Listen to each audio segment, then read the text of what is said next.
give it a sec. And just load up.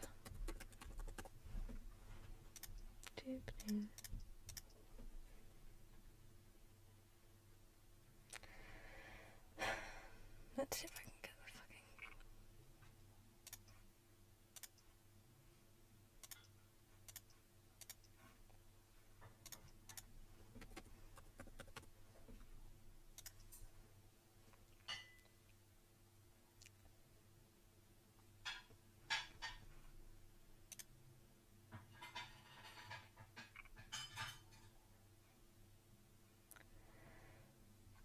Okay.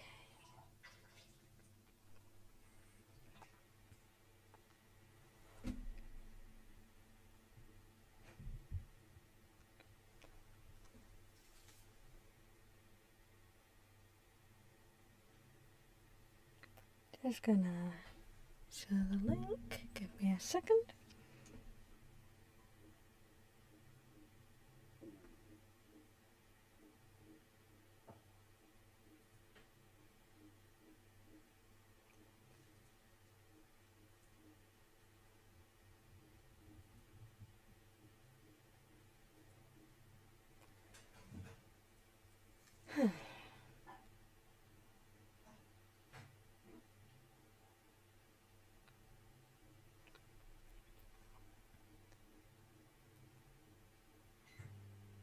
Okay, well, might as well head on in.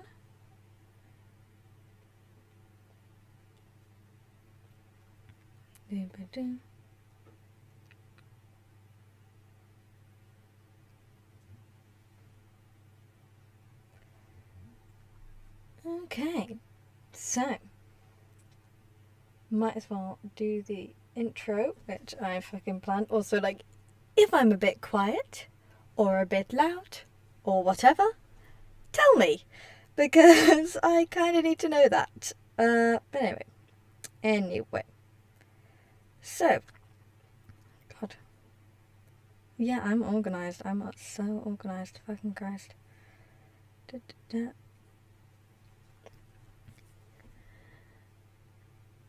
Okay, so, hello ladies, gentlemen, and those of us who know better. My name is Foolish Gold, but you can call me Pyrite. Today we'll be basically just kind of setting ourselves up, getting equipment, finding a good location, etc., while I talk about magic systems. So, one of the things that, basically for the setup of the world, we're going to be playing on easy and with keep inventory turned on, because I like to have fun while I'm playing video games. You know, it's something that I prefer to do, and you know, losing my entire inventory anytime I die in a cave is not exactly my idea of fun.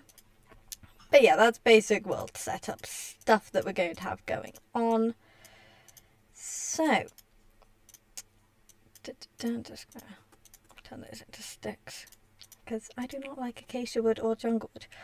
Anyway, so I was going to talk about magic systems, so I should talk about magic systems. So, first magic thing, which I'm gonna talk to you guys about, is basically, it's less of a magic system and more of an idea for a particular type of magic. Because, quite frankly, I think it would be cool if, like, time magic could you had, like, instead of... Oh, I'll just turn down the game music for a second. But one thing... Anyway, so, time magic. Basically, the idea is that with time magic, you can either go throw an object, a person, etc., forwards or backwards through time. So you're not moving the world forwards or backwards. You're moving an object, a person, a thing, and depending on like your own power, that the things that you can throw through and backwards through time are like, you can throw one person, or you can throw several people, or like maybe even like an entire city or whatever. But the point is, you're either going forwards or you're going backwards. Both of them have their unique problems and benefits. And if you are like the person who's getting thrown forwards or backwards in time, it is like the typical, oh, you've gone back to the Victorian era, or oh, you've teleported several years into the future. And for sake of ease, and because I think it would otherwise just ruin the whole thing, I'd say that if you're moving forwards or backwards in time, it moves you temporally as well, because otherwise it just adds an extra complication where it's not just where it's like it's time magic, but also like you've got to do an extra bit of magic to make sure you don't end up in the middle of space. It's just not a fun experience. So, but then I mainly came up with this system based on the concept of magical healing, just because it would be an interesting way to do magical healing. So the idea would be that there are two kinds of magical time healing, forwards and backwards, and again they have their own problems and advantages, because if you send someone's body, or like that arm or whatever, forwards in time, like enough to heal it, that's great, it's healed and it's not going to reopen. But also, if you do that too many times, if you send the person forward too much, and if you send the same person forwards in time over and over and over again because they keep getting injured, then they're eventually just going to die, because way earlier than they should have, because you've just aged them too far. So that's the main disadvantage for like forwards healing. But with backwards healing, you basically whip them back to before they got injured. But the thing about that is, like, later the wound will just reopen. So they'll heal temporarily, but later on you're still gonna have to deal with the injury, because it's still going to open up again, even though you've just healed it, it's going to open up. And if you don't send it back, like back far enough, you might still be in like a dangerous situation when it opens up again.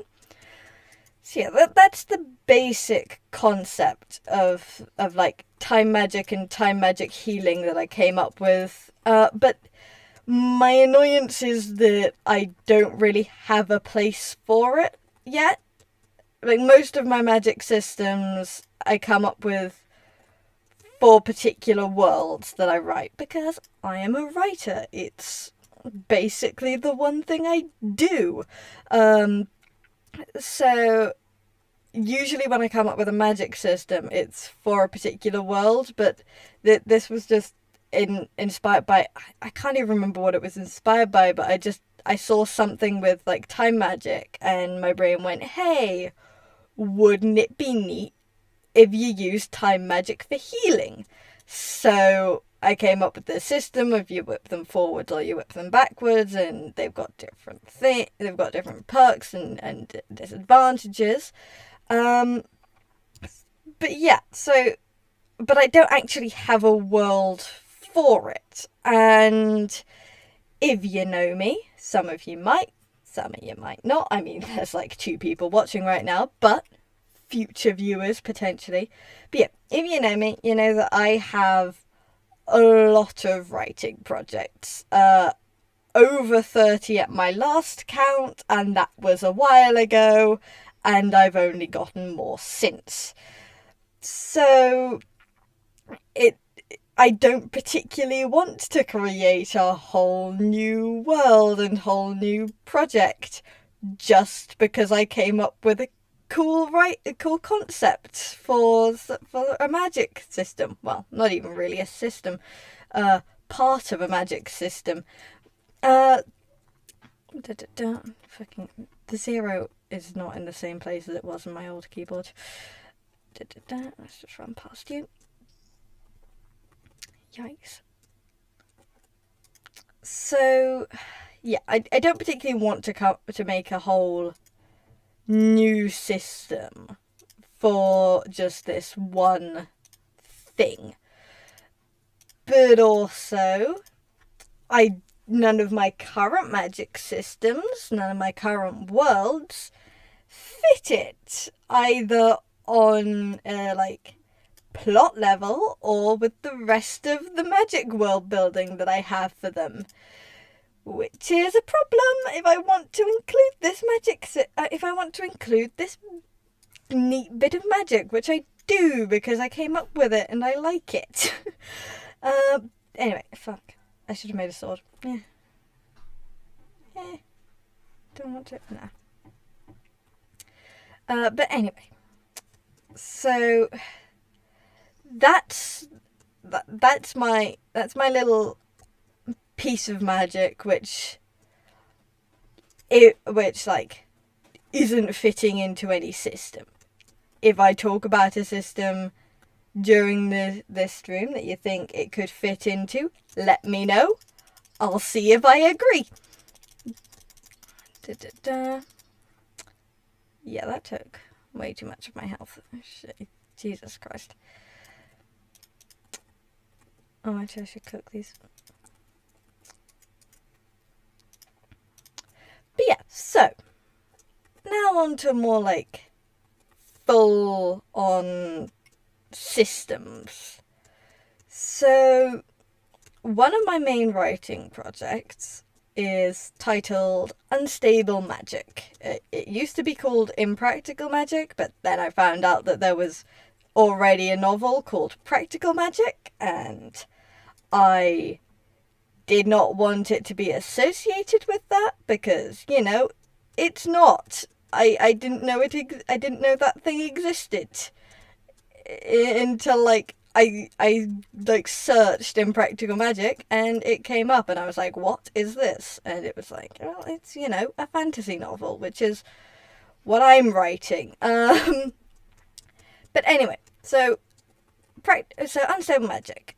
Basically, the magic system for this is all magic is incredibly personal. There's some things which there's some basically magic works how you think magic works for you. People have magic. People either have magic or they don't have magic. And if you have magic, magic works how you think magic works. Is essentially the concept. And I should find a hole to dig. Oh, there's actually... what I'm looking for a location, by the way, is kind of a cliff near a sea. That's what I'm looking for. So this could be useful. That sound has changed. It sounds like you're breaking your legs. Fucking Christ. Okay. But anyway, so Impractical Unstable Magic. Magic works how you think magic works, but if your magic, you've grown up around magic users because of the general world building I've done, where magic kind of just appeared at one point and all the magic people kind of fucked off to their own place because non-magic people kept killing them for their magic, which is kind of like a reference to the witch trials. I don't want to sit in this hole. No, I don't. So basically all the magic people fucked off into their own magical like dimension, and it within that dimension it's only magic people, and ignore that, and outside of that dimension it's only non-magic people. Like, no one outside of the dimension is magic. They're just not. I should kill some sheep. Go to bed. Don't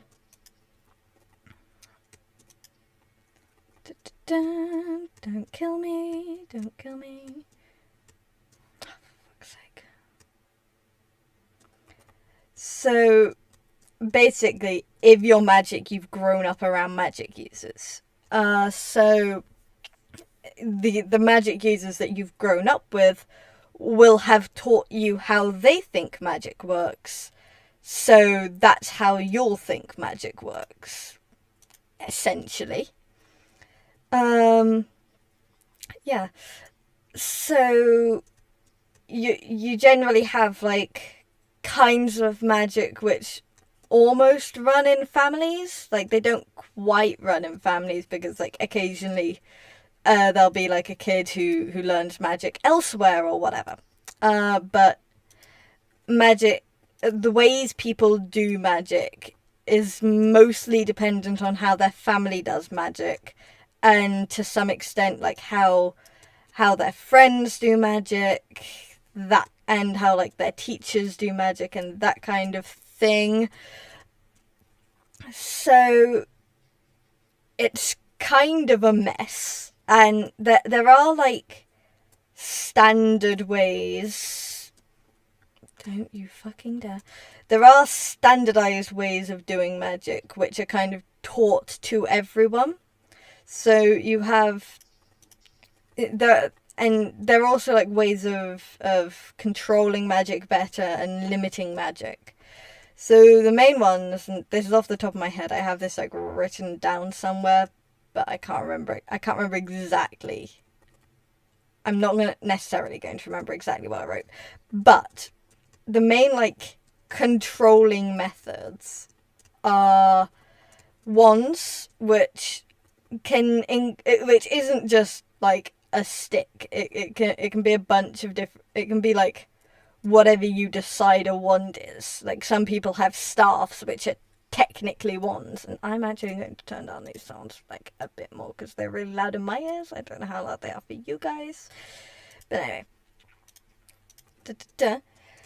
So you have wands / staffs which do tend to be like some form of stick, but you can use pretty much anything as a wand as long as you believe you can.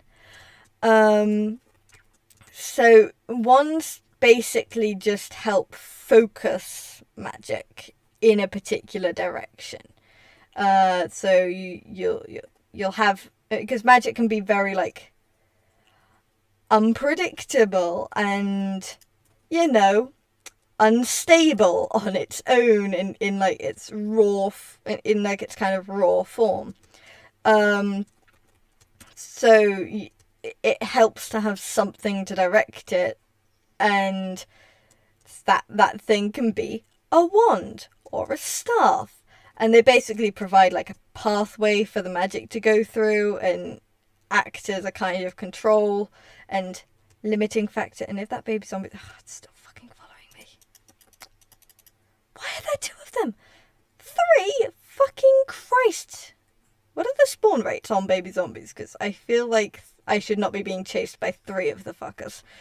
But anyway, 4 fucking baby zombies. Why? Anyway, I just want this because I want to make a book and quill to store locations. Because I don't have a mini-map. I just don't.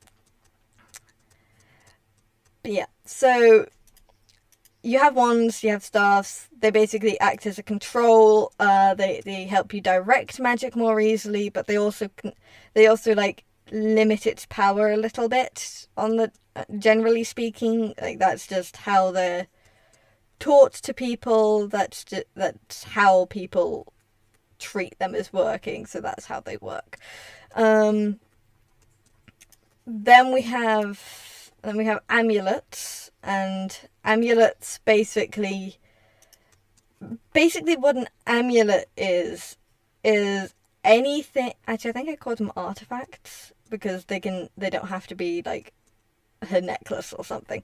So you have artifacts, which is anything which has a sort of specific significance for like a particular type of magic.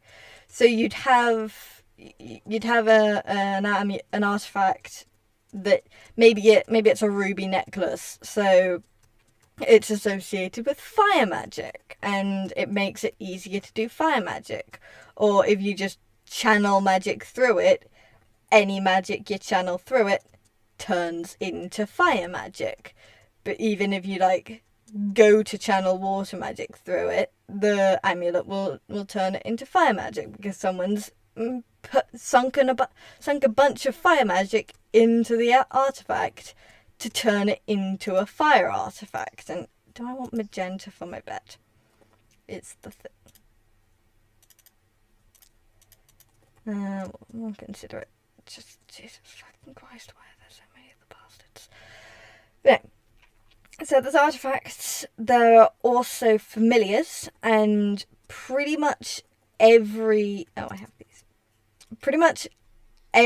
mage, because we're going to call them mage because it's a different term and it can apply to everyone, blah blah blah.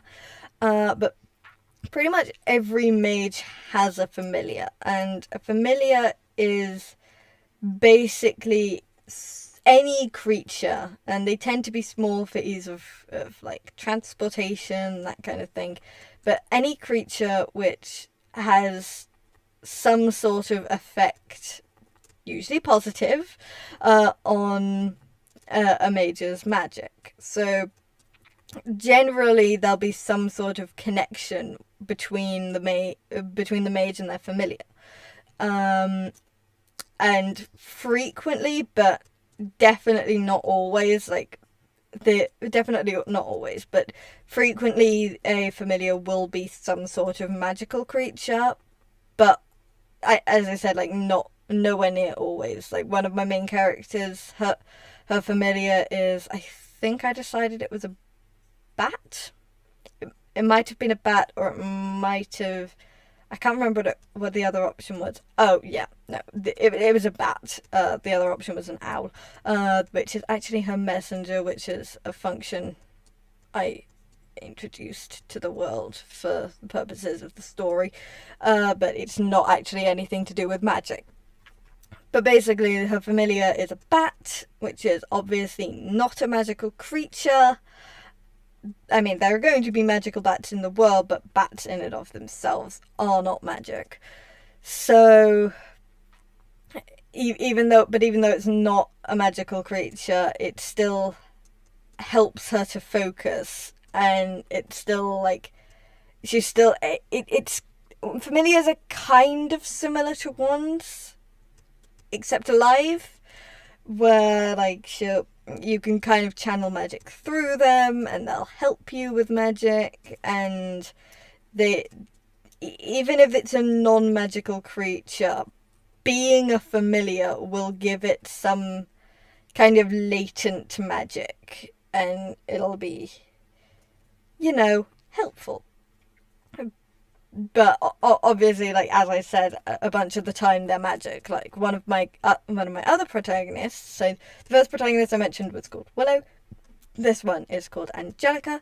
So Angelica has a dragon for her. It's a small dragon, but it's nevertheless a dragon.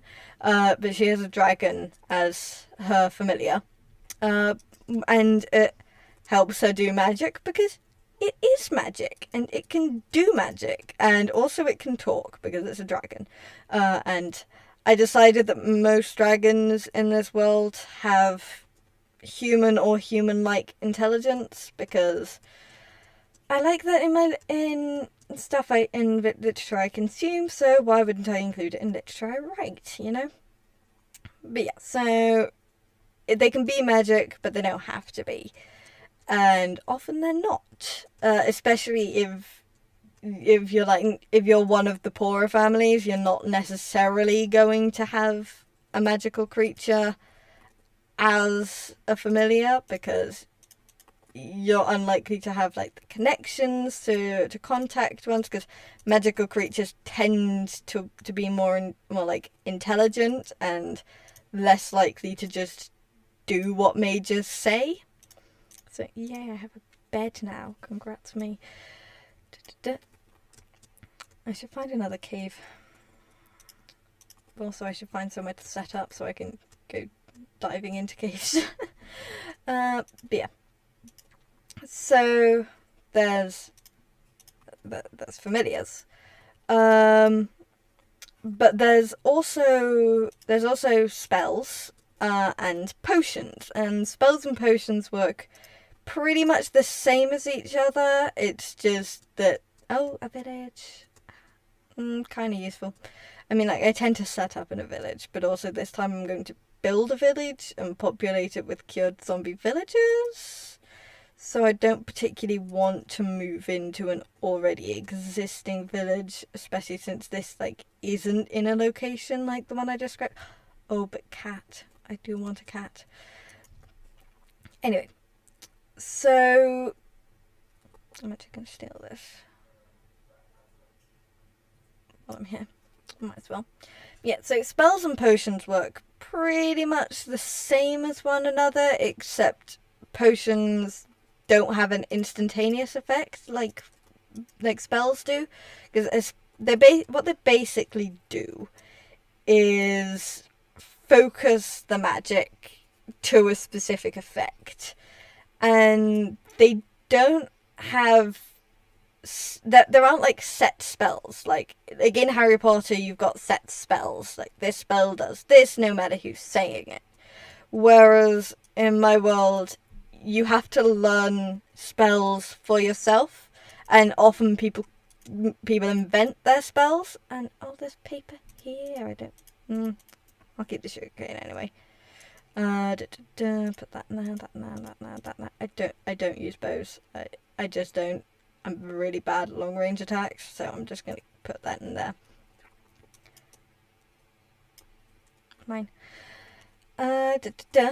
So, but yeah, a potion or a spell will basically focus magic to a particular effect, and you have to decide what that effect is when you're making it functionally.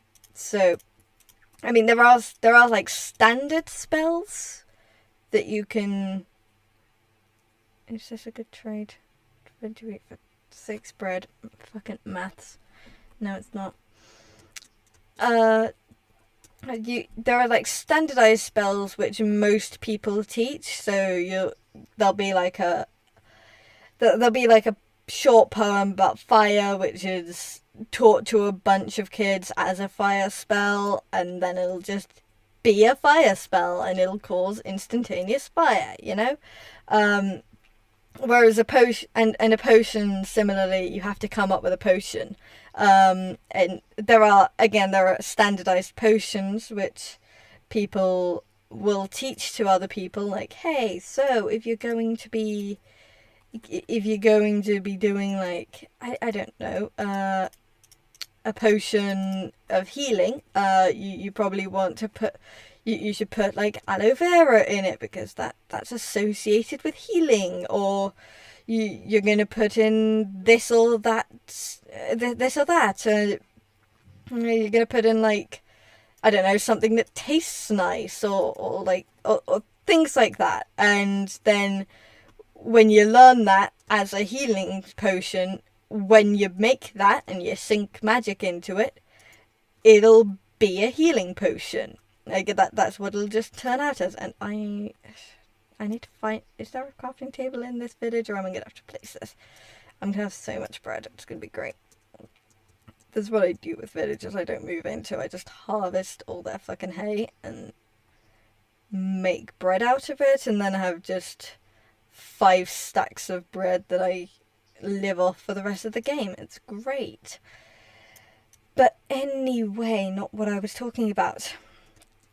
So you can have potions which have the exact same effect, but because the people who made them learnt how to make them in different ways, they can be made up of entirely different things. And you can have spells which have the exact same effect, but they're entirely different because the person who created one just was like, okay, I associate these words with fire or lightning or whatever.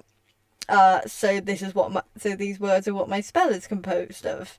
While you'll have another person who's like, I don't know what the fuck you're talking about. Fire is dangerous, not cozy. I don't know why your spell is focused on like cozy home warmth.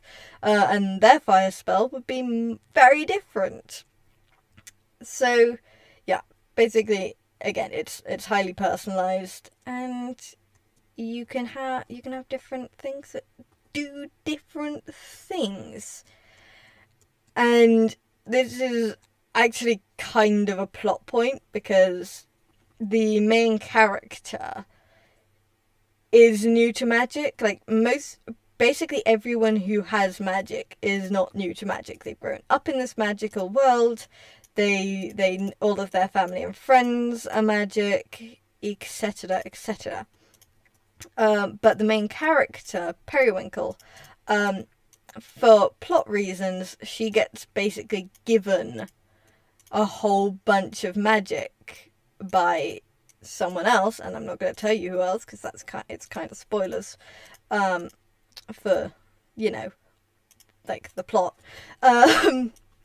But she gets given a bunch of magic, and because she isn't magic, she has no idea what to do with it, and she has no idea how to control it, and so she has to be taught magic. And this is a big problem because she's like 12, 13 at the time, and people have no idea how to teach someone that old how to do magic because, as I said, magic is you're born with it or you're not born with it. And when you're born with it, you grow up around magic people, learning how to do magic from them, and you gradually learn how to do different things with magic over the years, and you gradually develop your own style of doing magic. But she's just been, and like you develop your own style of magic, and as you grow, your magic grows, like in power. So by the time you have a lot of magic power, you know how to deal with having a lot of magic power because you've been kind of like sitting in that pot of boiling water as it gradually heats up, and you don't have to jump out because you got used to it. But she's suddenly been thrown in at the deep end with a whole bunch of magic, and she has exactly no idea how to control any of it, how any of it works, because she's just normal and from the normal world, and a lot of the plot is her trying to desperately get control of her own absolutely insane magic. So yeah, that's Unstable Magic's magic system. Then another one of my big ones is the Glass Treaty. Now, the Glass Treaty, it's kind of fun because the plot basically is about a country where like magic was made illegal, and there was a huge war over it with a different country where magic wasn't illegal and was in fact favoured, about the fact that this country had made magic illegal and was like exiling a bunch of people and killing a bunch of people for being wizards. So it's kind of at the end of this point where the war's been going on for ages, and the country which legalized which made magic illegal, for fuck's sake, has decided no, this is This is going on too long. This isn't working. We're losing this war. Can we please have peace? I need leather. I need leather. I know. I don't like killing the donkey, but I need leather. So they basically. So they sign a treaty. They make magic legal. And they start signing a treaty with the country that they were fighting against previously. And that's what the plot is all about. Like, it's about the stupid politics which I've come up with, and this is why we do keep inventory, folks. Oh, my cat's just arrived. Okay. Anyway, so the magic system for this world, and I kind of want to. Now is not a good time for there to be a zombie villager, because I'm going to want these. Actually, wait, hang on. Yeah, okay. Okay. Are you going to stay?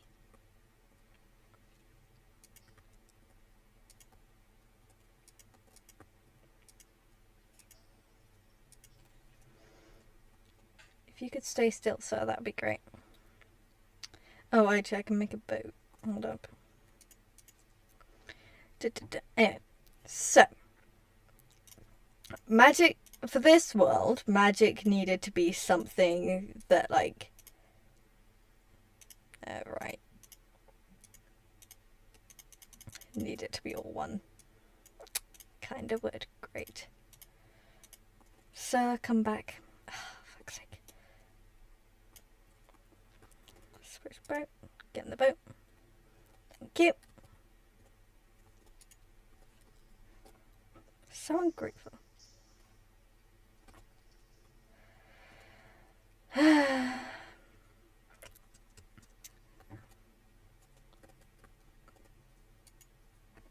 Perfect. Anyway, so magic needed to be something which, firstly, isn't genetic. Well, is genetic, but isn't everyone has magic. So that was my first challenge, which is always fun, and I might turn weather down. Give me a second. So it needed to be something where not everyone is magic, but also significant amount of people are magic, and you can kind of, oops, surprise, be magic. Give me a second. Wrong thing. Give me my coordinates. Zombie villager. So, basically, what I came up with is magic is inheritable, but it's also not entirely common. So, to start with, like, not everyone has magic in the first place, but also not everyone who like has a child with someone with magic is going to have a magic child. For instance, that's not to say that no one who has a child with someone who's magic is going to have a magic child, but a lot of them won't. So that this, like, limits the amount of people with magic that are in the world that need to be dealt with. And if you have a system where, say, a bunch of your magic people have been deported and or executed, then you're not going to have that many magic people in your kingdom, but you are going to have a few that pop up. And why are there so many zombies? Fucking Christ. So that's how the world is basically set up. But magic itself works as kind of like languages. Like, it's not that there are different types of magic for different regions. it's more that if you there are different types of magic, except time isn't one of them.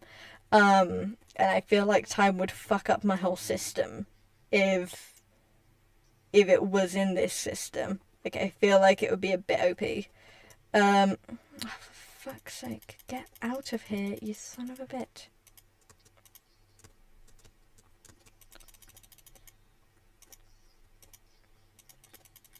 If I die again, I swear to God. Da-da-da.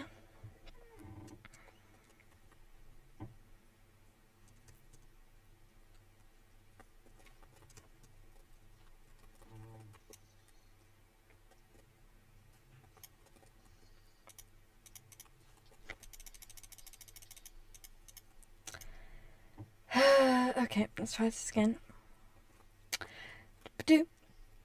So, basically, there are a bunch of different types of magic in this world. So you've got like fire magic, you've got water magic, you've got air magic, you've got earth magic, but also coming off from those, you've got a bunch of different ones. Like you've got weather magic, you've got metal magic. There's like really niche ones like textile magic and all loads and loads of different niche types of magic, as well as more broad ones.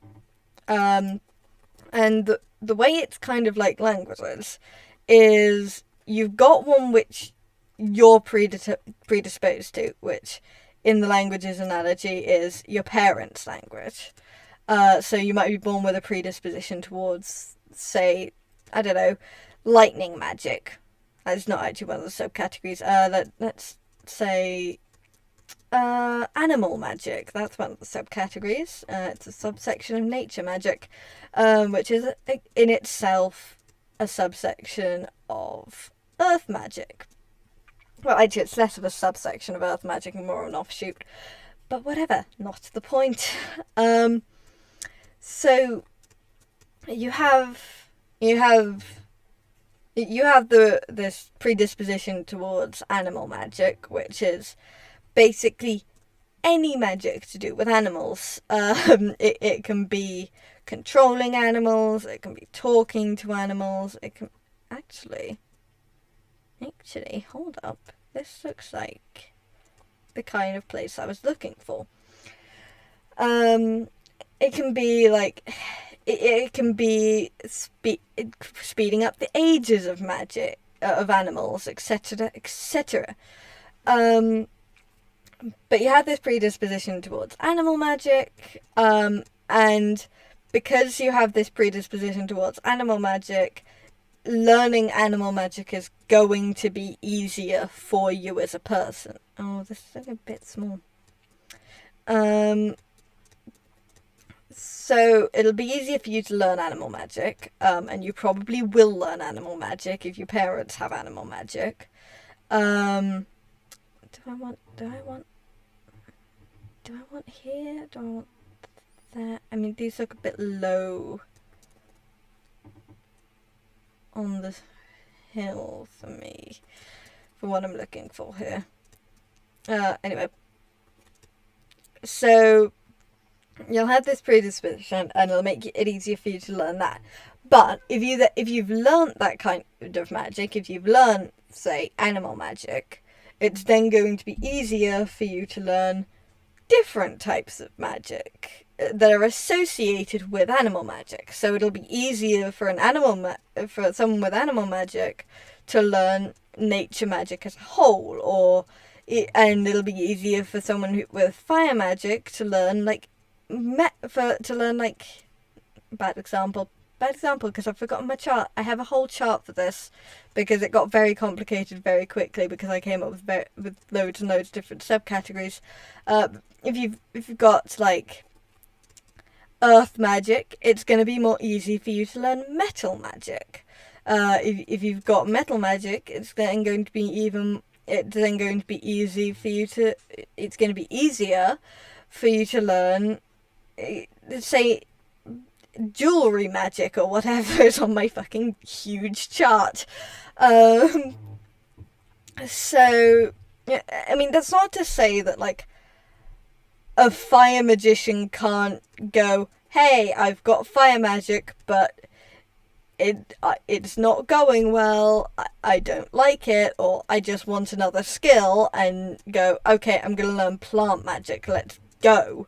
It's just going to be more difficult for them because they don't have the basis already there.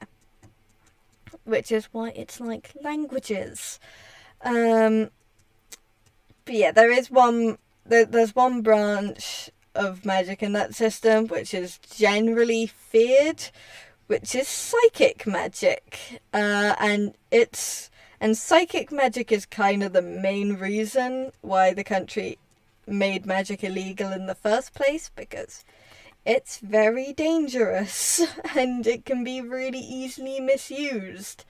And I'm kind of tempted to have the main character, who's the prince of this country, his name's Cyrus, which honestly I shouldn't have named him because I have a slight lisp and it makes saying his name terrible. But anyway, this prince, I'm kind of tempted to give him psychic magic because I think that would be kind of neat. But also, I think it might ruin my plot. I think it might make my plot a bit fucked. Because kind of part of the point of his character is that he's just a normal person, and he's now having, and like he's given this personal servant who's from the who's from the kingdom they were at war with, as kind of like a peace offering. And the servant has magic, and he marries a princess from a different magical kingdom, again as like a, hey, we're serious about this, magic is legal and fine thing, please give us good deals in this peace treaty, please, I beg. That's basically their vibe. But he marries this princess, and she also has magic. She has fire magic. The servant has nature magic, I think. I think specifically plant magic. But maybe, I think I might have lumped nature as like plant and animal, because I felt a bit weird to separate them. I don't know. I can't remember. It's been a while since I looked at that, at the chart, because it's a messy chart. It is. It's just a very messy chart. And I don't like looking at it because it's very messy. I shouldn't have put that there. So yeah. So they're fun. I like them. But it would kind of fuck with the prince's character if he does have magic, rather than being like the one non-magic person dealing with a bunch of magic people who... I've been here. Dealing with a bunch of like magic people who know full well that his country has been persecuting them for ages. I'm not sure it would entirely work if he's secretly magic from a plot thing, but this talk is supposed to be about magic systems, not about plot. We can have a different stream about plot, I guess. Anyway, so let's go for a different magic system. What other magic systems do I have? Oh, the Central Kingdom. So the Central Kingdom, its magic system is kind of based on D&D, because the Central Kingdom as a story is kind of based on D&D. It was actually initially based on this... Do I want a curse effect? No. I'll take this gold pickaxe, I guess. Yay, Prot 1 boots. Wonderful. Love it. Ignore that. I didn't just walk on that. You saw nothing. But yeah. Central Kingdom itself was actually initially based on this Tumblr post, which was like, hey, bards have this spell which is called Raise the Dead, and clerics also have this spell, and necromancers are just... or actually, I think it might have been something like necromancers are healers who are a bit late, and clerics and bards are also healers, and something they're all the same. And then someone had said a cleric, a necromancer, and a bard walk into a bar, and I was like, okay, that gives me a concept. So initially I had 3 separate characters who were a cleric, a bard, and I should get bees at some point, but also I can't remember how. And I don't have a base currently, so I don't want to try right now. Anyway, so I initially had these 3 separate characters who were the cleric, the bard, and the necromancer. Along with like a handful of others. I think I had like 8 people as main characters, and I realized that was untenable, so I kind of lumped them all kind of together-ish. And now there's 5. Yeah, 5. There's a trio who get into a love triangle, like an actual proper love triangle rather than a fucking bent angle. And it gets solved via polyamory because I like that. And then there's 2 others. Yeah. So there's now just a bard, which means that it's got like nothing to do with the initial concept. Except the magic system is kind of based on D&D magic, so the world itself is kind of based on D&D, so you've got the different classes, so all the different magic people have magic, which works in that you've got a bunch of different spells, and so it's just a bunch of spells which, if you're trained certain ways, you learn different spells, so like a bard will just learn different spells to a wizard, and a sorcerer will just have inherent spells which are different to both of them. And honestly, it's not a very in-depth thought out thing, because I haven't actually thought about the world building for the Central Kingdom that much. I mean, I have a vague map, but that's about it. So that's fun. Which, actually, talking about D&D magic, I might as well tell you about my stupid, complicated D&D magic system concept. I mean, I say D&D magic system. It was gonna be just like a straight up revamp of the spell system for D&D, but then I was like, hey, I'm also not a big fan of the background system, and I'm also not a big fan of some of this racial stuff, so I'm going to rework some... Ignore the fact that I'm getting stuck on this block. So I'm also going to rework some of that while I'm at it, and it's basically turning into this whole mess of a homebrew. And it might turn out to be an entirely different system by the time I'm done with it, so that's going to be fun to deal with. Ooh, mountains. I like those. I want to live in them. So, basically, the magic system that I'm coming up with, kind of for D&D, is based on the fact that I think warlocks should be divine casters. I know that they're getting their power source from, like, an explicitly non-divine entity, but they're still getting their power from an external powerful force, like an external powerful being that they have to basically convince to give them magic. And I feel that they should have the same sort of casting system as clerics, paladins, and what's the other one? Druids. Except I'm kind of not sold on druids being either divine or arcane casters. I don't know what they should be, but neither seems quite right for them. But I've got a fix for that in my stupid system. So, for my nonsense system, we've got there are divine casters, and then there are arcane casters, and each type of caster has 2 other subcategories, and we'll get to those. So, the divine casters are warlocks, clerics, paladins and druids, and our arcane casters are fucking wizards, sorcerers, bards, and also druids. Druids get to be both because I think they deserve it. And that's my workaround for me thinking they don't really fit in either.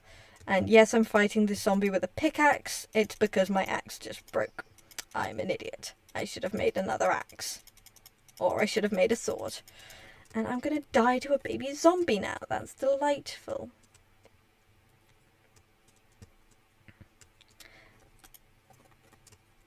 Okay, give me a second to just get safe from this bit. We're just gonna pretend I didn't do that. We're just gonna pretend I didn't do that. Give me a second to, like, make a sword or something. Actually, we're gonna make an axe.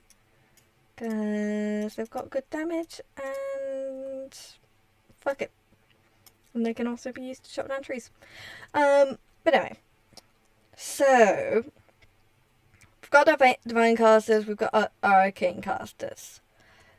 I'm going to tackle divine casters first, because it's complicated and messy and long, and it's not going to make sense if I jump between the two.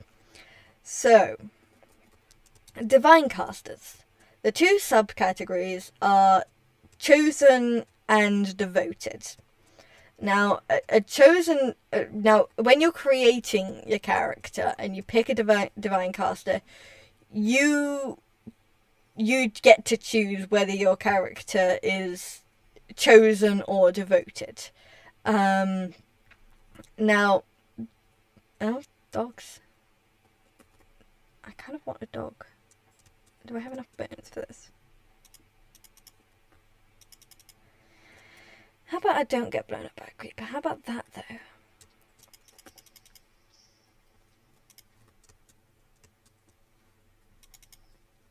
Cool. Anyway. So, a chosen... basically, so, for divine casters casting, instead of rolling, like, wisdom or charisma or whatever your casting ability is, we're pretty much changing the entire, like, method of how you cast spells, because I'm not entirely sure how the arcane casters are going to cast, but for divine casters, you're going to be... There we go, fucking... God, for divine casters, how you cast magic is going to be, like, whether you succeed or fail, or what, or the type of the damage you do, etc., is going to be dependent on your relationship with your chosen entity. So, if you've got a very good relationship with your chosen entity, it's going to be easier for you to do magic, isn't it? Whereas if you've got a bad relationship with your entity, if you've, like, not been doing the correct things, if your chosen entity has decided you suck, that kind of thing. Just pretend I don't keep dying. Just pretend I don't keep... There are reasons I don't play hardcore. There are reasons I play with keep inventory on, and it's because I'm a disaster. Honestly, usually I'd be holding up somewhere, but also I don't want you to just be looking at me sitting in a hole for 10 minutes, so I'm not doing that. Anyway, so, how you cast whether you succeed or fail is going to be based on your relationship with your entity rather than, like, wisdom or whatever. So, you're gonna have, so, like, with the chosen, basically your deity, your entity, your, like, primordial ancient being which has decided it likes you, has looked at humanity and gone, hey, you, I like what you in specific are doing. Have some magic. And you've gone, cool, I will. Thank you. So if you're like a cleric or a paladin, this is likely to be more subtle, like you'll have a vision or whatever. Whereas like a warlock is pretty likely to just have their entity show up in front of them and be like, hey, you, I want to give you magic. And then go, yeah, sure, give me magic. But anyway, or you can be devoted.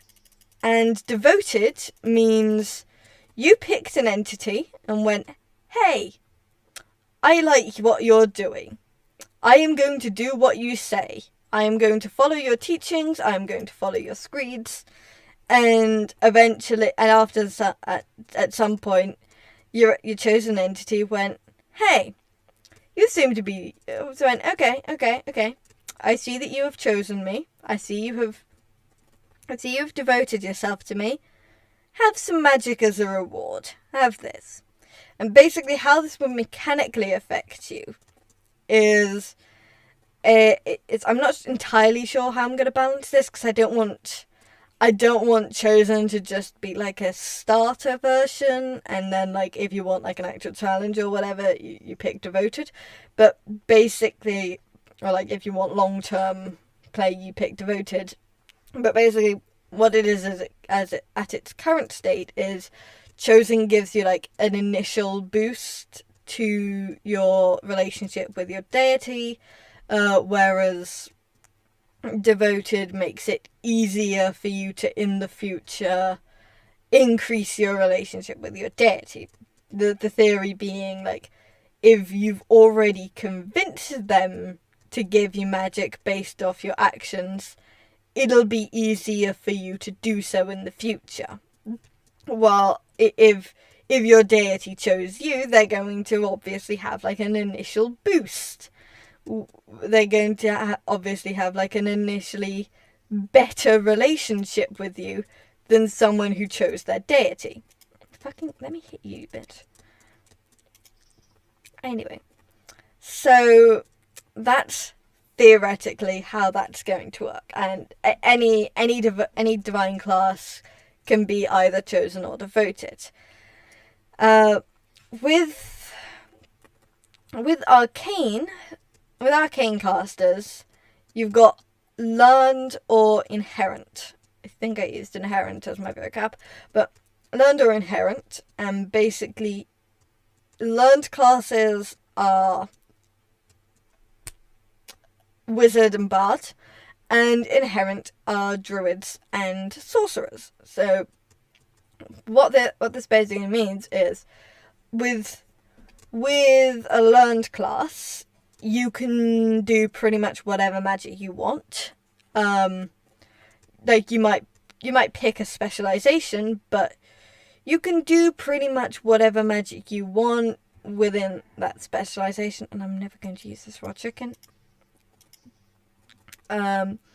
And you can get like, if I've got this thing for arcane casters, it's particularly learned ones, but I'm considering whether or not to add it to the inherent ones. But basically, you get, if at like level 1 or whatever, you've got like 2 level 1 slots and like 3 cantrips, but you're looking at the spell list and you decided, okay, I want this 1 cantrip, but I want these 3 level 1 spells. You can trade like 2 of a lower level for the next level up. So if you've got 3 cantrip, if you've got the ability to have 3 cantrips and 2 first level spells, you can trade 2 cantrips for a first level spell.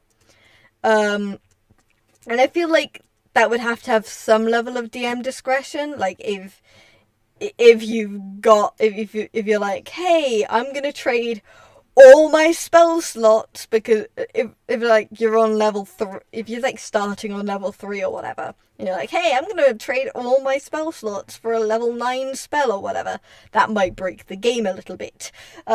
So I feel like DM discretion would have to be used there.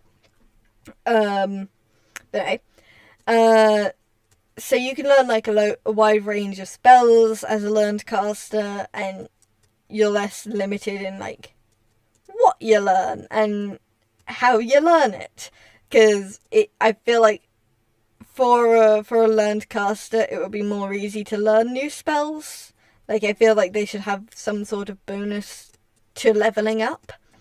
Like, in comparison to an I've already been here. This is the village I already went to.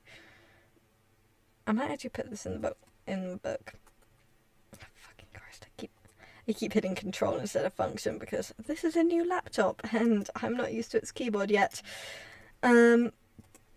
Anyway, not the point.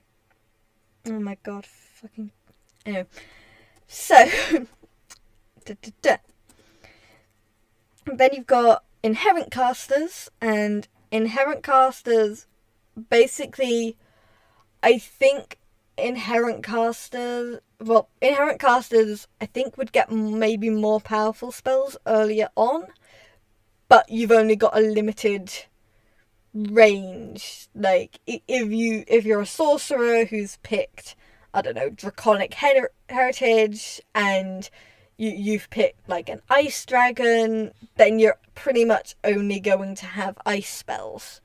Maybe a few water ones, and a few temperature ones, but pretty much that's your window. But you're gonna get more powerful ones earlier on. Is kind of the way I was thinking of balancing that, basically. So yeah. And I guess that cat. Okay. The thing is, I'd have to like playtest this vigorously, and I don't know how to. Well, I kind of know how to playtest it, but also I don't want to. It sounds like a lot of effort. And also like, I need to actually figure out the precise mechanics for this, and I really don't want to, and I don't particularly have the time. I mean, like, I know I've been streaming for, how long has it been? I don't know, a while. I start, like, an hour and a quarter.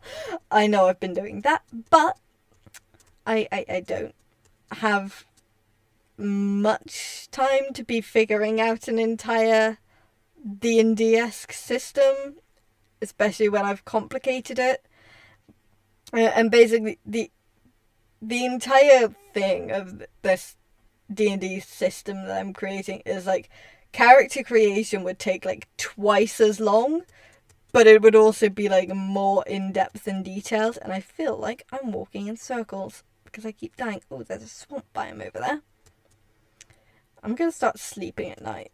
That'll help. I have a feeling.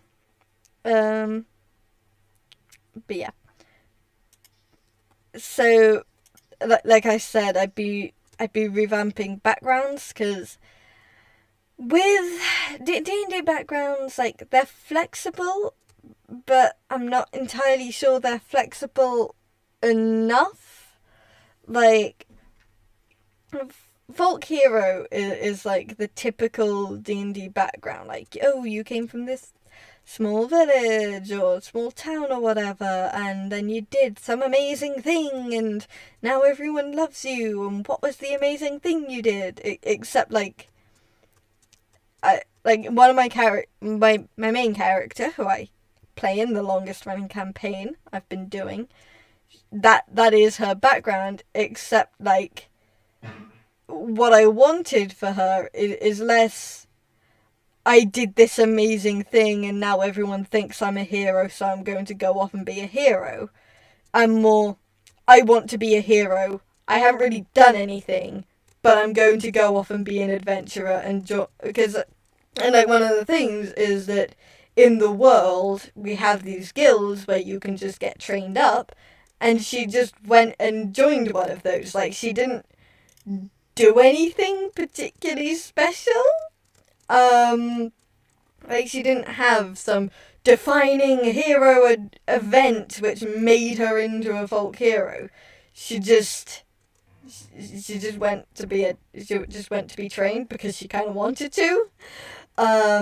So, but like folk hero was the most applicable background for like what I wanted for her. So it's the background she has, but like I said, I don't think it's particularly applicable.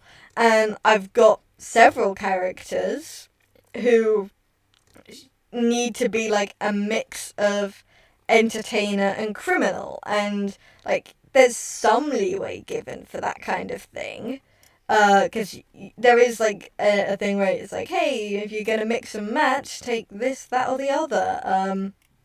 Except like there's not quite enough leeway to really get like a full mix for like a criminal and an entertainer.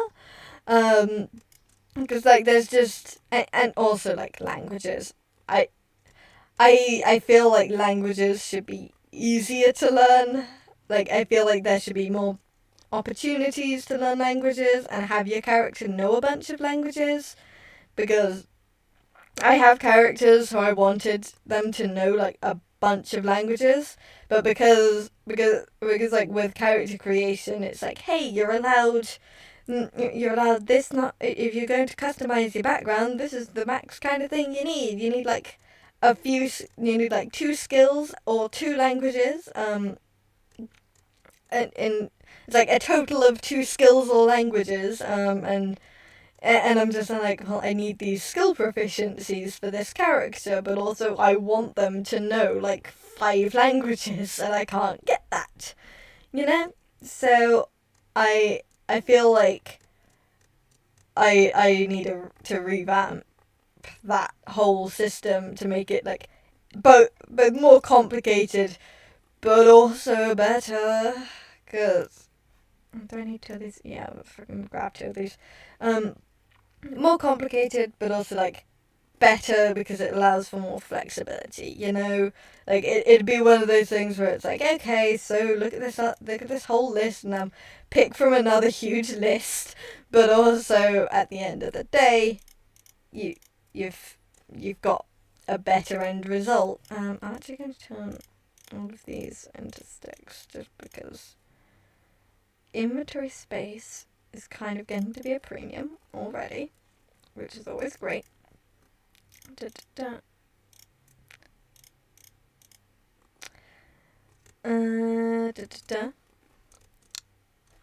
put this on the map, in a book as well, I guess. But yeah. So it would end up being like, hey, pick from this huge list, and now pick from this sub list of extra things and fill in these blanks, and it would be a whole mess. But also I feel like it would maybe work better, like you come out the other side with a more fully fleshed character, because as it is, like my character, the like the folk hero, I went through the character creation process, and then she was still kind of like nothing. Like, she was just not really much of a person, which sounds really weird to say, but it's true. She didn't really like have much of a personality there to like work with. So it was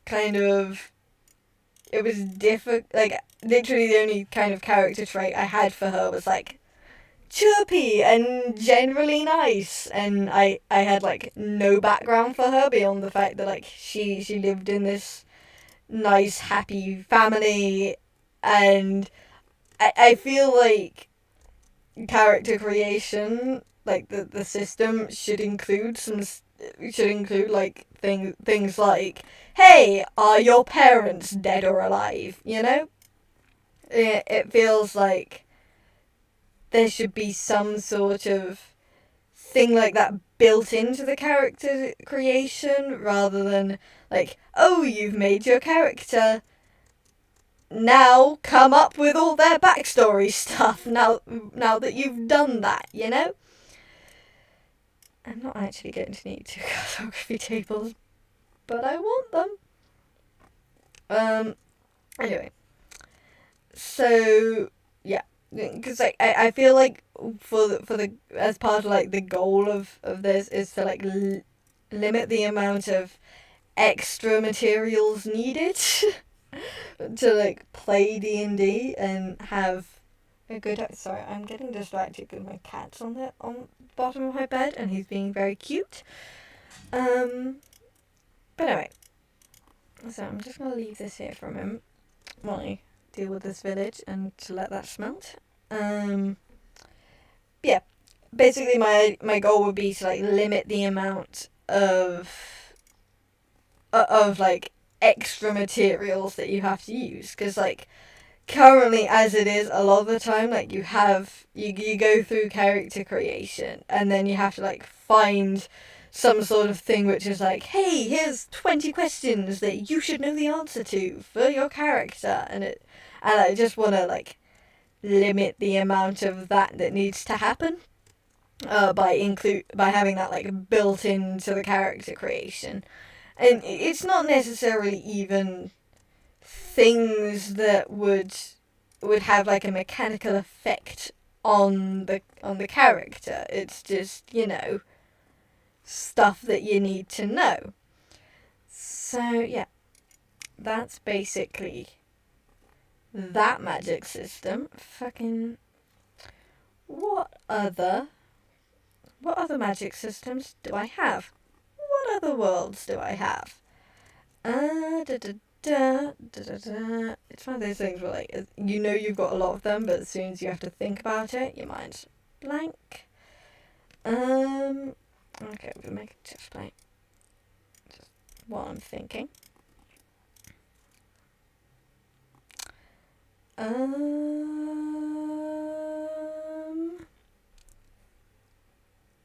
So talk about that one, and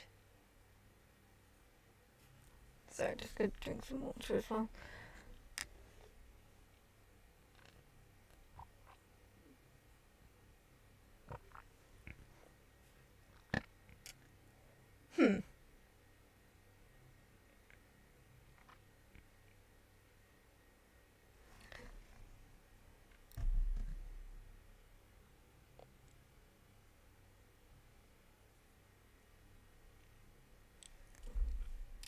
You know what?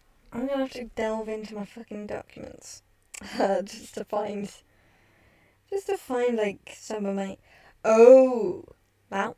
Okay, so it's less of a magic system and more of just general world building, because basically the way...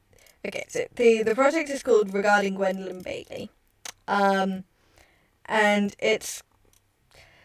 I was going to say urban fantasy, but it's kind of not really urban. It's hidden fantasy is what it is. It's a world where, like, magical things are not common knowledge, but they are there, and it's like it's set in the modern day. Like, it's not high fantasy, but also, like, it's not set in a city. It's actually got, like, one primary location, but then because basically it's a podcast, and the setup is that there's this research facility that basically researches supernatural, paranormal, mythical and creatures, magical creatures, folkloric creatures, and cryptids, and that whole mess.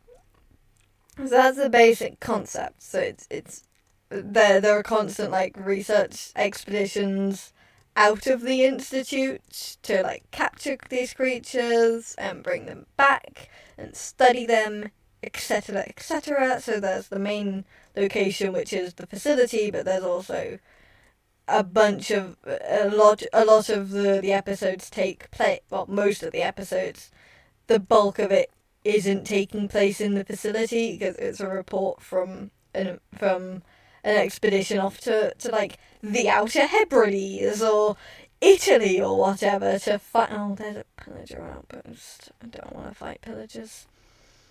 But yeah, so it doesn't really have magic per se. Like, it has magical creatures, but humans don't really have magic. There are like witches. There are like the occasional witch who has like, I guess it's kind of like hedge witch magic is how I refer to it. But it's basically like, here's a potion, here's some healing, here's like a minor spell which gives you luck or whatever. That kind of magic, rather than anything sort of grand and sweeping. And I don't want to deal with that. But generally speaking, humans don't have magic. But there are magical creatures all over the place, like that. There's a Selkie in episode 3, and I'm just gonna tame one of these dogs if I can.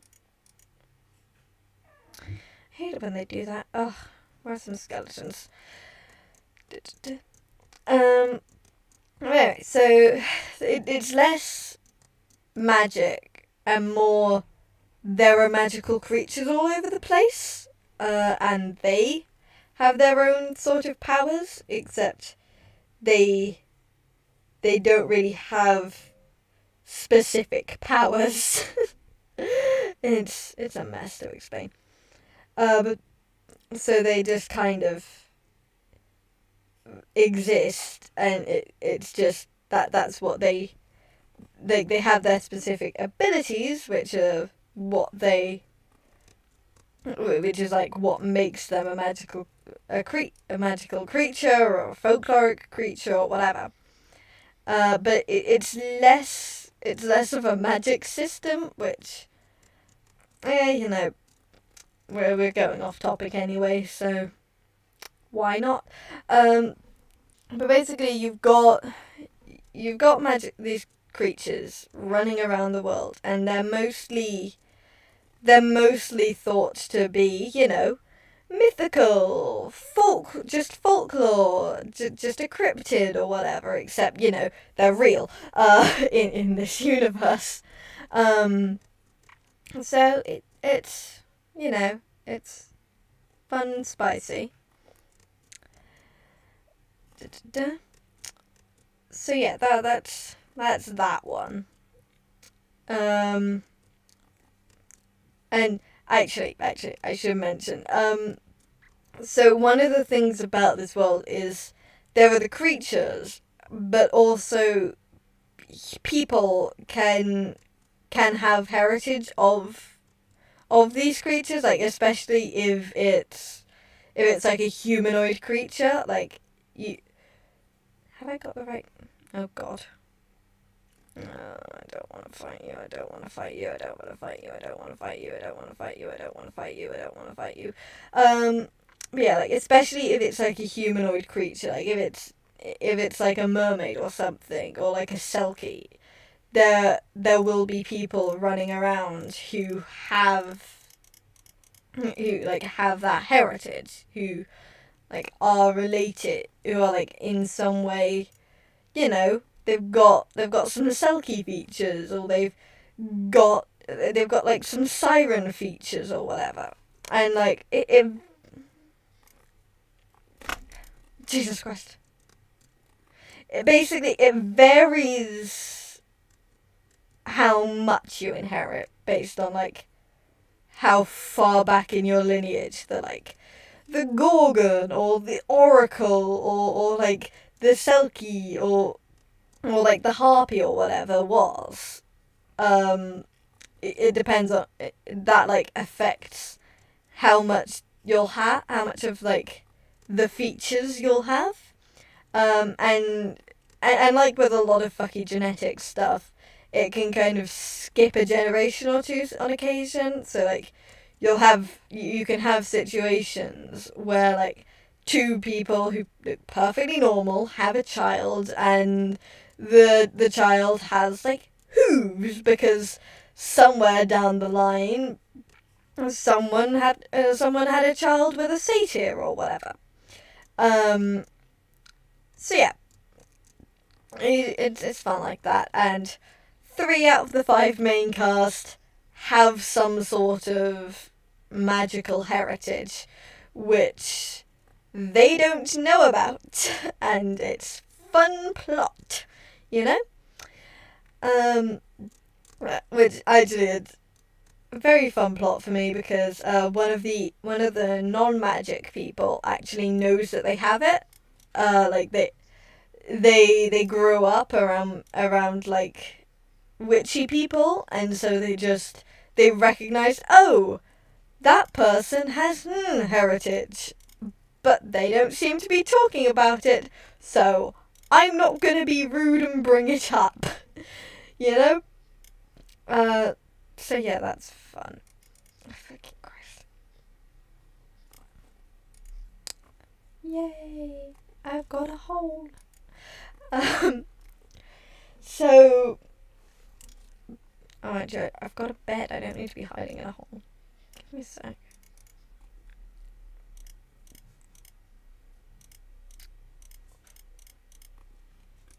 Ignore my terrible inventory management. So yeah, that's fun drama for later in the podcast, which will be great if I ever actually write and record it, which honestly it's not looking like I'm going to, but that's how it goes for all my projects. Part of why I want to ramble about them. Ooh, village. See, the thing about the villages in Minecraft is I do like the update. It's just a bunch of the designs I just do not like. Like, I'm just not particularly a fan of like the desert one, just because I don't like yellow. I mean, like, it's a fine color. I just don't like that much of it all over the place. So, oh, these are dark oak logs. Don't particularly want those.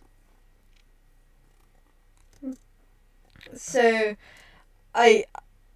even though like desert villages are really easy to find, I don't like staying in them because I just don't like that much sand everywhere. It's just not a colour scheme I'm a fan of. However, these ones are very aesthetic. I like them. I mean, they do have a tendency to like do this like kind of forming where they're kind of just like half glitched and you've got to do like a bunch of terraforming, but I don't particularly mind that. I mean, I'm not going to move into this one because, as I said, I'm planning on making my own village out of zombie villagers.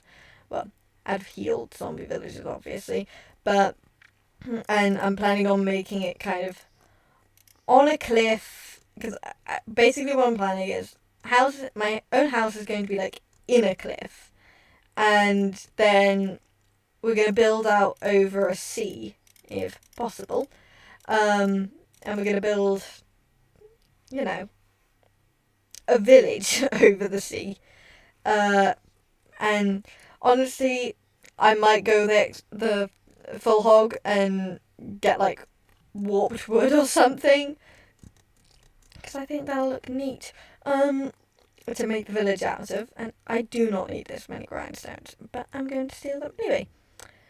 I don't even think I need 1 grindstone, but again, I'm going to steal them. Anyway. So yeah, I just don't. I keep finding villages, and I'm not going to move into them, even though I tend to.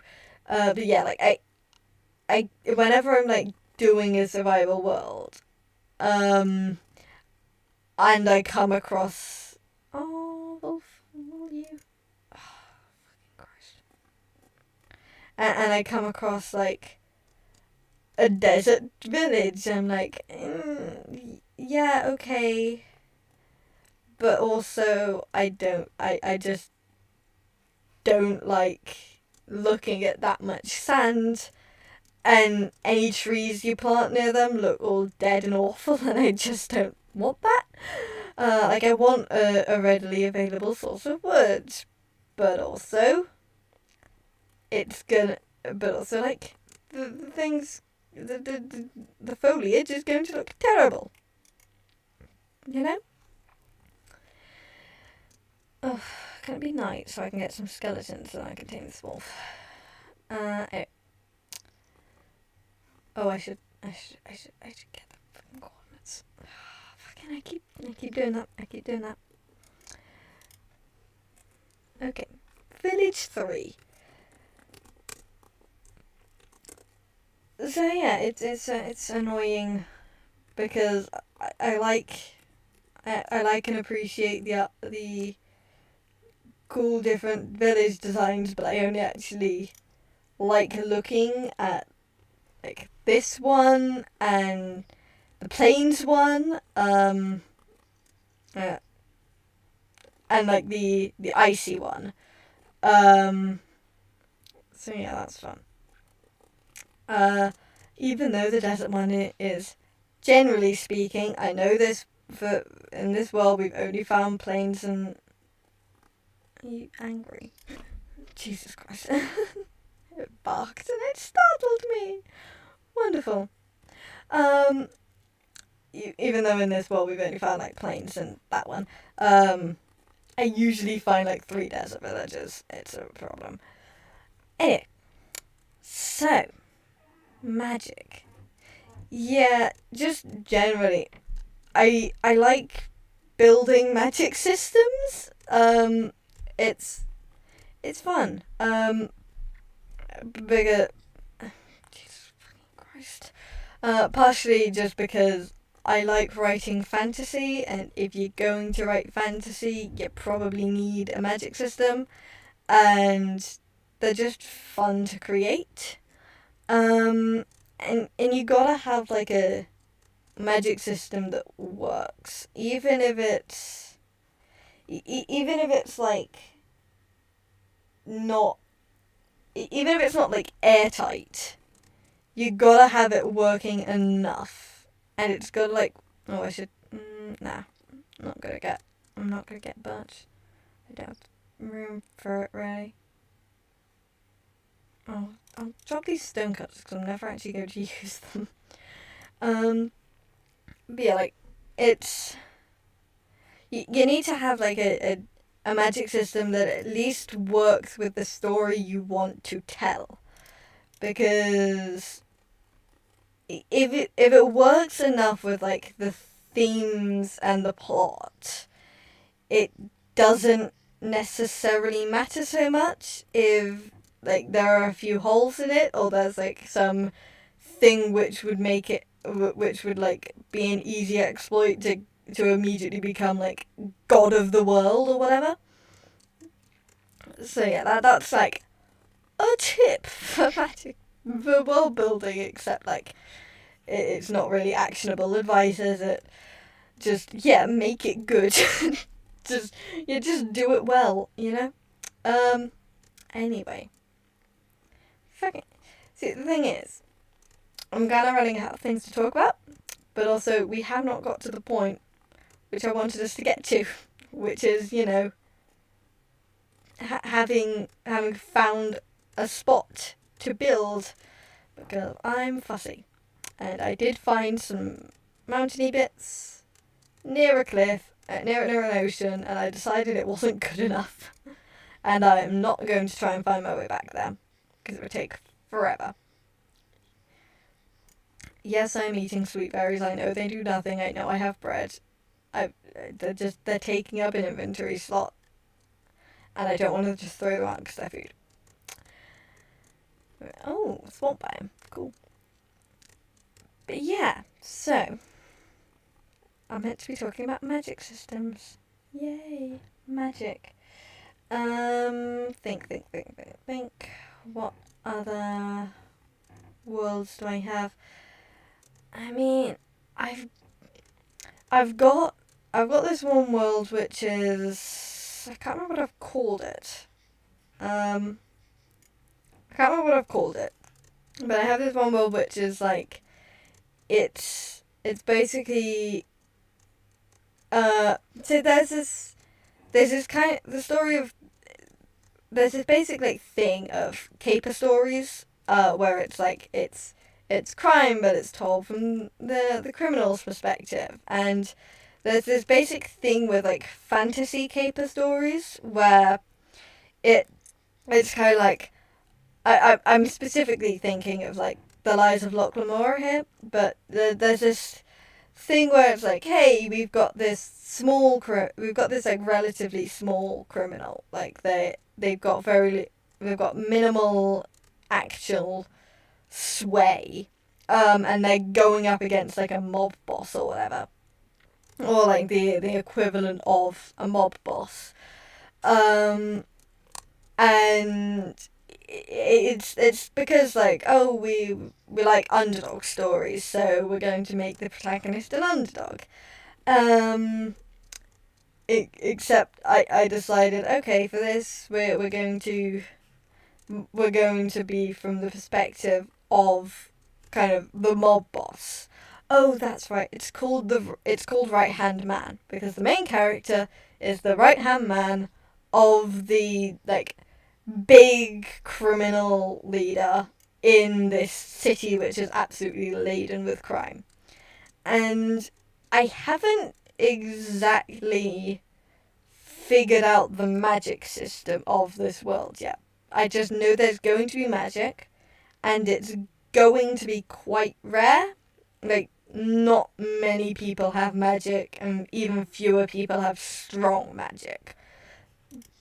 But also, at the same time, there are things which aren't really considered magic, even though we would consider them magic. Like, the main character is a shapeshifter, but in a world that's not really considered to be magic. It's just kind of part of like who he is as a person, rather than an ability that he has, you know? So that's something I'm going to need to reflect in the actual, in whatever system I come up with. So it's going to be fun. I'm thinking there probably won't be like split elemental types of magic like I have in some of my worlds. I'm thinking it's just gonna be magic. If you can do one, you can do all of them. This is not. What? Is there anything here I can throw out?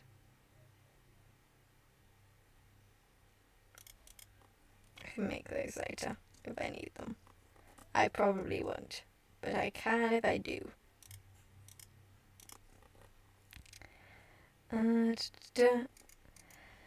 So yeah, that's going to be fun to figure out at a later point, I guess. It is one of the things about like coming up with magic systems is like not from a oh Jesus like not from a like a advice kind of thing, like not from a like, hey, here's do's and don'ts. This is just how I tend to come up with magic systems, is basically either, okay, wouldn't it be cool if, okay, so like with the concept for time magic that I was talking about earlier, wouldn't it be cool if you could use time magic for healing? Okay, how would that work? Okay, well, you'd throw the person with the wound backwards or forwards in time, and it would close, and the wound would close up, obviously. Okay, so what are the pitfalls of that? Well, if you turn back time too far, then if you turn time not far enough, then they're still going to be bleeding halfway through the fight or whatever. That kind of thing, you know? Fuck. I've really run out of room here. No, that's kind of... I do not need this pick. And that's basically how, like, you can come... It's a good way of, like, coming up with concepts as, like, starting points. Like, hey, wouldn't it be cool if... So, but then there's also... But also, like, if you're figuring out a full system, it can get a little complicated, because... And if you're making a system for a particular story, and, like, you know like some of the plot elements that you're going to be doing, maybe some of the theming you're going to be doing, that's when you need to that's when you kind of start with, okay, what do I need for this story? What oh, I want this cat. But also I do not have a fishing rod. Don't mind me, sir. So that's when you start with, like, okay, what do I need for this story? So you start with, okay, so Unstable Magic. It's a story about a magic school. The plot is this girl gets whisked off to magic school. Okay, so if I'm in a system where, like, magic is separated from non-magic, and the central thing is, like, being taught, okay, well, we'll have a magic system where all of the magic, where, like, none of the magic people, well, all the magic people are entirely separated from non-magic people, and it'll make it really difficult for our main character to learn magic, because we need her to spend a lot of time learning how to do magic, so we might as well make it difficult for her to get there, So it's not just, oh, we didn't know, she just can't figure out this simple concept, So yeah, you kind of gotta work with... You kind of just gotta, like, work with yourself for that kind of thing. Yeah. God, I'm really running out of things to say. I should like, scripted this better. I should have, like, fucking scripted this entire thing. That would have been a good thing to do, wouldn't it? But guess who didn't? Whoops.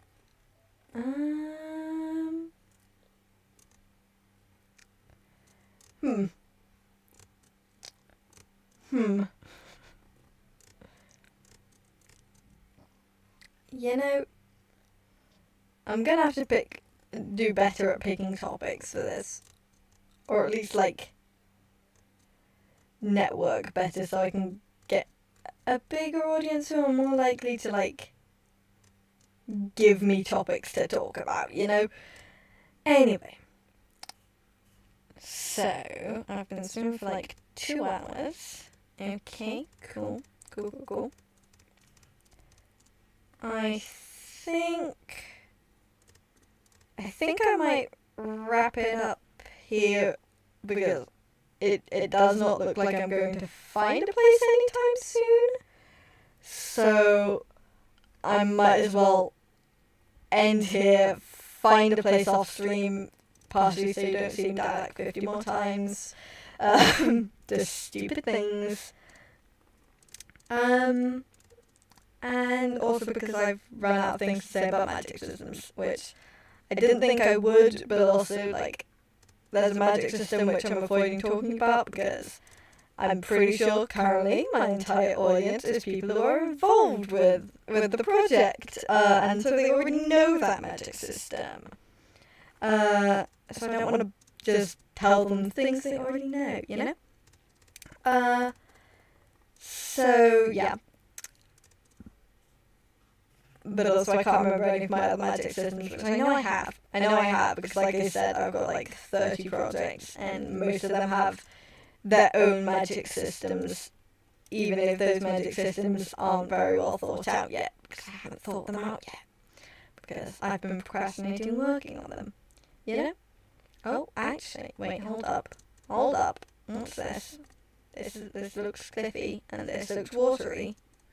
I mean, that's a swamp biome, which isn't ideal, but it's still workable, you know? Let me just spend 5 hours swimming across here, don't mind it. Don't mind me.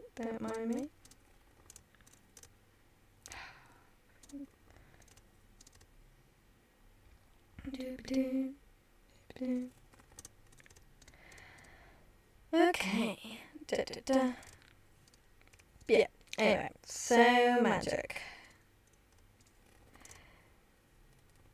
Yeah, I mean, what, you know, staying on topic of magic systems, but also, like, I've run out of things to say about my own, so we're going to move to talking about someone else's. So, this is kind of a less about the magic itself and more of like a general world thing, and it's kind of a complaint more than a description.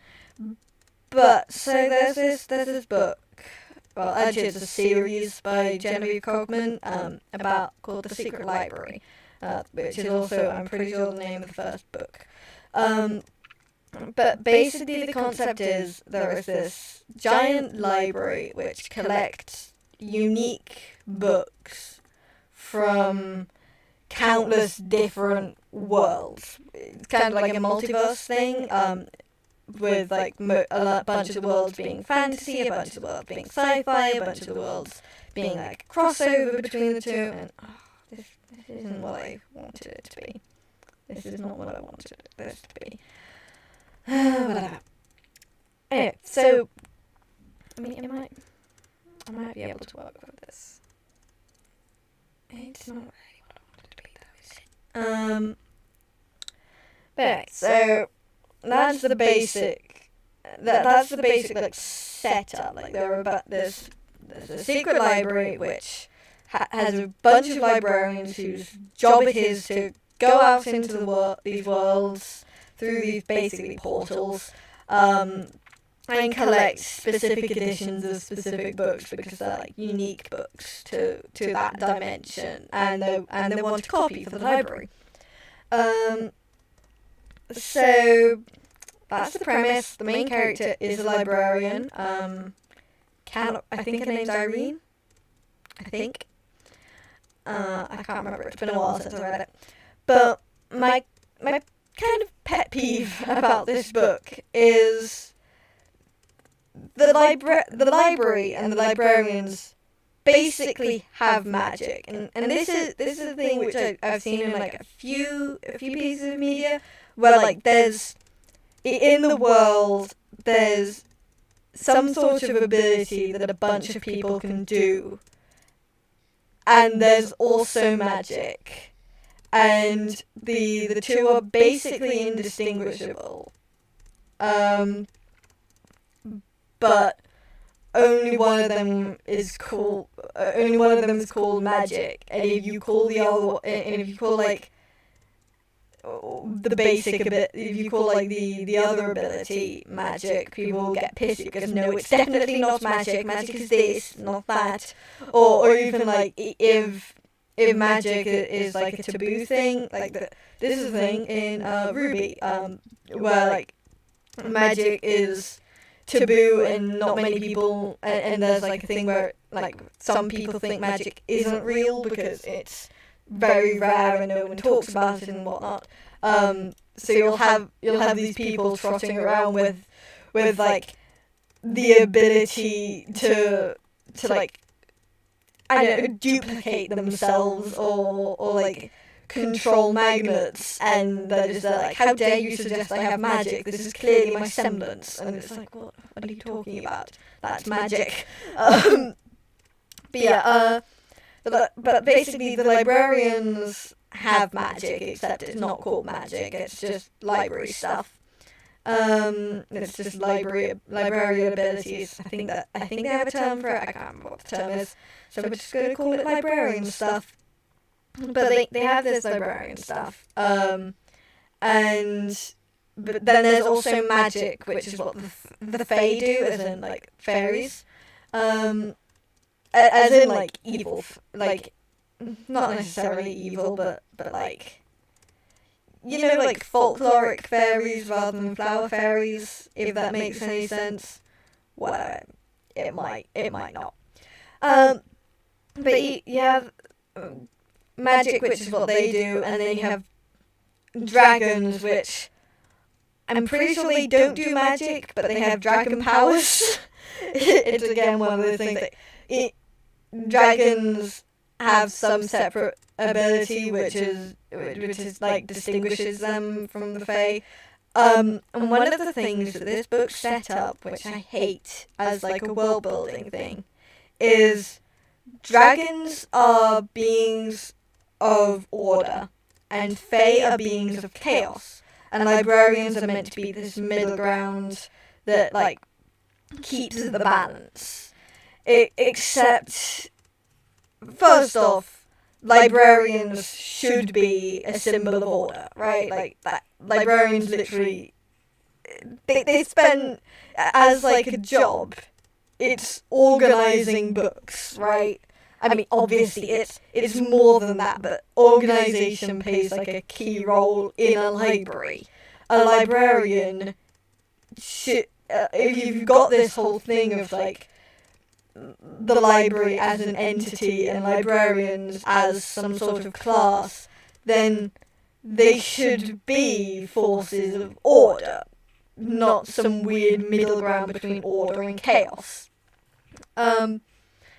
And also, like, there's this attempt to present them as a middle ground, except it kind of fails, because for the majority of the first book, the villains are Fae. Like, the librarian is in a world which is on the chaos side of the balance, and thus is populated by a lot of Fae, and the Fae are directly antagonists to the librarian, to Irene, and also like her sidekick, her companion, the person she's working with, is, spoilers, a dragon.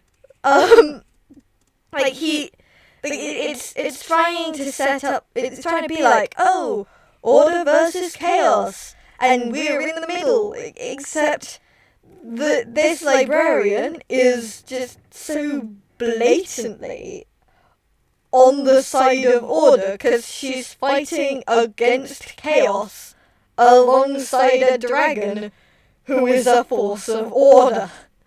And it just bugs me when there's something like that where you've got like some link to an overarching theme like that, and there's this attempt at neutrality, but it's just wrong. It's just not accurate. It's one of those things like oh god, I forgot the exact terms, but it's like what the text is telling you versus what the subtext is telling you, and it really bugs me when they're just so blatantly different and the author seems to have no idea. But yeah. And is this another fucking village? Oh, no, I've already been here. I've walked in a circle. Wonderful. Love that for me. Fuck it, let's go through this dark forest. Do I loot that? Yeah, I looted that. But yeah, so I think I'm gonna leave you guys here. Well, you singular, judging by the watch statistics. But I think I'm gonna leave you here, and then I'll find a suitable location off stream. I'll pick a better topic. Or rather, I'll pick a topic I think I can talk about, and then I'll fuck it up. And I'll end up pausing awkwardly 50 billion times again. So, yeah. That's going to be that.